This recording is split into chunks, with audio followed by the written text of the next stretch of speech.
my name is Vema, and I'm a commercial broker, a land developer, and on top of all this, I'm also a part-time drone photographer. So I'm a little bit of a mixed breed. In this particular video, I'm going to show you 5 ways to value developable land like a ninja. So let's get into this video right now. As you guys probably know, no two lands are the same. There's so many differences between land, and you can't compare one land to another land, even if it's in the same area. A lot of times, there's so many different factors. And so, I'm gonna show you the 5 ways to value land. Number 1. Whoa! What was that weird imaginary thing that just happened to me? Number 1.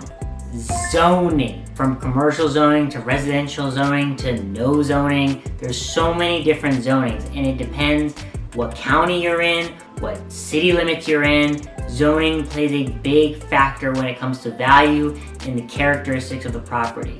You buy land to do something with it, whether it's build a home, whether it's build a subdivision, an apartment complex, a shopping mall. You need to know if it's possible, and you have to look at the zoning. And the zoning is sometimes decided by the city limits or by the county. So you need to know what that is, because that is a very big variable in determining the value and the characteristics of that property. I cannot overstate that enough. Know your zoning and know what you can and cannot do on the property that you might be buying or selling. So next, moving on to number 2. I got you. You're not gonna get me this time.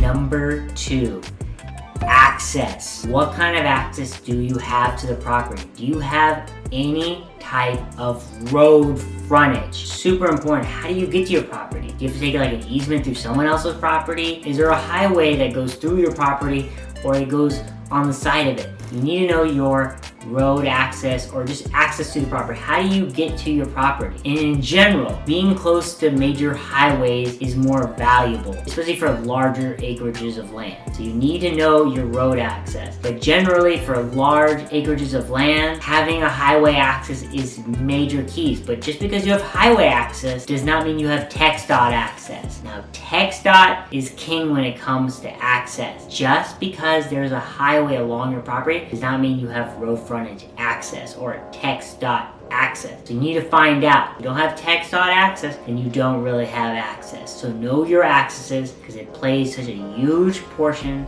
or such huge value in your property. Moving on to number 3.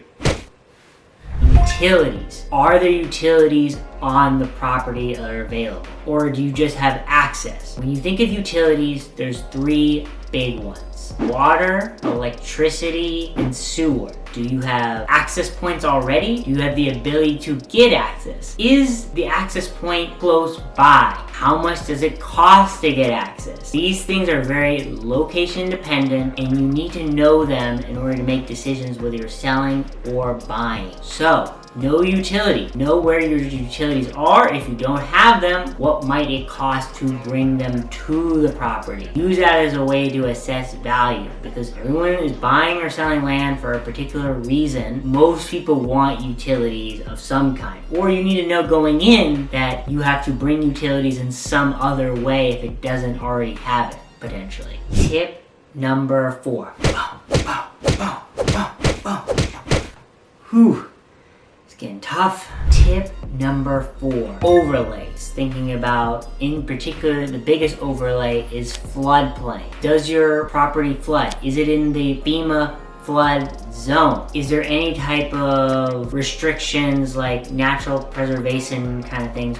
Or in Bastrop County, they have the Lost Pines Conservation District for protecting toads. Does your property have any type of overlays that prevent you from doing certain things, or to be aware of certain things like rivers or dams? There's a long list of what overlays can be, but the most popular one is floodplain. The reason that matters is typically cities and counties will not allow you to build structures in those areas. So you need to know where they are and how they might affect. It's especially in some cities. Just because there's an overlay for the floodplain, sometimes the city might have extra restrictions, like having some type of like buffering of like 100 feet from there, so you can't even build within 100 feet of the floodplain. So know those restrictions, talk with your city or county to figure out what those are. Step number 5. This time I'm gonna put a force field up, and this time I'm gonna keep it up because I think my editor is gonna be hitting me with a bunch.